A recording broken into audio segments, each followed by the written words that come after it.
नमस्कार। पॉलिटिकल पंचायत देख रहे हैं आप। आपके साथ मैं हूं हिंगला अजदान। और किस्सा सियासी के पिछले एपिसोड में हमने ये बात की थी कि कैसे 1951-52 के पहले चुनाव के अंदर जयनारायण व्यास जब अपने विधानसभा सीट से ही चुनाव हार जाते हैं तो फिर वो वापस मुख्यमंत्री नहीं बन पाते और उनकी जगह टीकाराम पालीवाल को मुख्यमंत्री बनाया जाता है।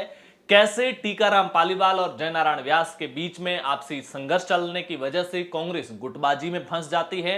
माणिक्यलाल वर्मा कैसे इन दोनों को जोड़ने का प्रयास करते हैं, संगठन की महत्ता को कायम रखने का प्रयास करते हुए कांग्रेस की पॉलिटिक्स आगे बढ़ती है। लेकिन आज बात करेंगे आजादी के बाद कांग्रेस ने कैसे जाटों के साथ समझौते के प्रयास किए, कैसे राजपूतों के साथ समझौते के प्रयास किए, और बात करेंगे आजादी के बाद के पहले राजस्थान में सबसे बड़े दल बदल की, जब एक साथ 22 राजपूत विधायकों ने कांग्रेस का दामन थामा था। दरअसल जब 1951-52 के पहले चुनाव आए तो बाकी राज्यों में भले ही कांग्रेस को बड़ी कामयाबी मिली हो, लेकिन राजस्थान में उतनी बड़ी कामयाबी नहीं मिली। 160 सीटों वाली राजस्थान विधानसभा के अंदर केवल कांग्रेस 82 सीटें ही जीत पाई, जबकि सरकार बनाने के लिए 81 ऑलरेडी चाहिए थी।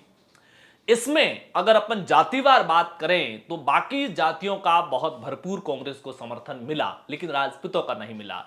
पहली बार के चुनाव में 54 राजपूत एमएलए जीत करके विधानसभा पहुंचे। इसमें से 51 गैर कांग्रेसी थे। कांग्रेस के टिकट पर सिर्फ 3 राजपूत जीते थे।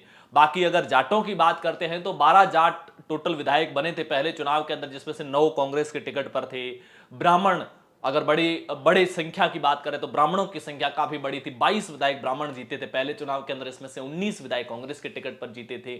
और जब माफी चाहूंगा, किशनगढ़ से विधायक बनने के बाद टीकाराम पालीवाल को हटा करके जयनारायण व्यास को वापस मुख्यमंत्री बनाया गया, तो जयनारायण व्यास से जानते थे कि कांग्रेस के भीतर अपनी राजनीति को मजबूत करने के लिए सामंतों का और राजपूत समाज का समर्थन हासिल करना जरूरी है। इसकी एक वजह यह भी थी कि माणिक्यलाल वर्मा जैसे नेता जो मेवाड़ से ताल्लुक रखते थे, जिनका उस वक्त के सामंतों के साथ सीधा संघर्ष हुआ था, उसकी तुलना में जयनारायण व्यास का उतना संघर्ष हुआ नहीं था। पिछले एपिसोड में हमने बात की थी 14 अप्रैल 1954 की एक बैठक की, जिसमें मुख्यमंत्री जयनारायण व्यास होते हैं और बाकी के मंत्री होते हैं। किस तरीके से मुख्यमंत्री सिर्फ एक प्रस्ताव, जो 23 जागीरदारों का प्रस्ताव होता है, जो अपनी जागीरी सरेंडर करते हैं, उसको छोड़कर उस एक प्रस्ताव की स्वीकृति के तुरंत बाद जयनारायण व्यास मीटिंग छोड़कर के चले जाते हैं। इसके बाद में दरअसल हुआ यह था कि जब पहली बार चुनाव हो रहे थे तो कांग्रेस ने राजस्थान के अंदर कांग्रेस के लोगों ने दोनों पक्षों से समर्थन हासिल करने की कोशिश की। कांग्रेस का एक गुट था जिसमें मथुरादास माथुर थे, कुंभाराम आर्य जैसे नेता थे, जो मारवाड़ किसान सभा के साथ में डील करने की कोशिश कर रहे थे, उसको अपने साथ लेने की कोशिश कर रहे थे। और दूसरा धड़ा जिसमें जयनारायण व्यास और अपने सहयोगी, जो दूसरे सहयोगी थे जिनका नाम था द्वारकादास पुरोहित, उनके साथ मिलकर के जयनारायण व्यास क्षत्रिय महासभा के साथ कोशिश कर रहे थे सामंजस्य बिठाने की, कि उसको कांग्रेस के साथ लाया जाए, क्षत्रिय महासभा कांग्रेस का समर्थन हासिल करे। क्योंकि मारवाड़ के अंदर कांग्रेस के सामने बड़ा चैलेंज था। महाराजा हनुमंत सिंह के नेतृत्व में तमाम राजपूत लीडर्स ने गैर कांग्रेसी दलों के टिकटों पर चुनाव लड़े थे, कांग्रेस के खिलाफ चुनाव लड़ा था, और एक हवा नजर भी आ रही थी कांग्रेस के खिलाफ मारवाड़ में विशेष तौर से। लेकिन जयनारायण व्यास कामयाब नहीं हुए क्षत्रिय महासभा को अपने साथ में लाने की।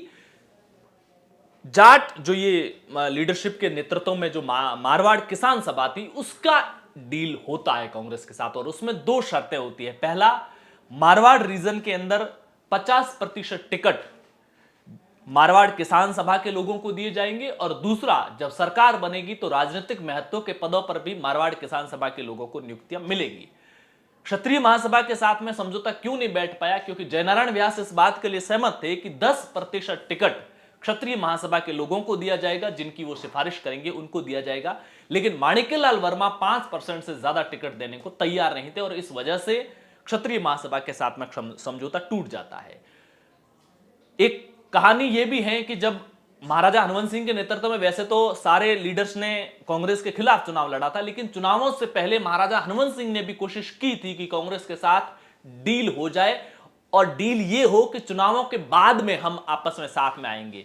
यह कहा जाता है कि महाराजा हनुमंत सिंह ने अपने प्राइवेट विमान से गुप्त यात्रा की थी दिल्ली में, और दिल्ली में रफी अहमद किदवई से उन्होंने मुलाकात की थी, और उसमें यह बातचीत करने की कोशिश की थी कि हम कैसे चुनावों के बाद में साथ में आकर के किन किन शर्तों पर बातचीत हो सकती है।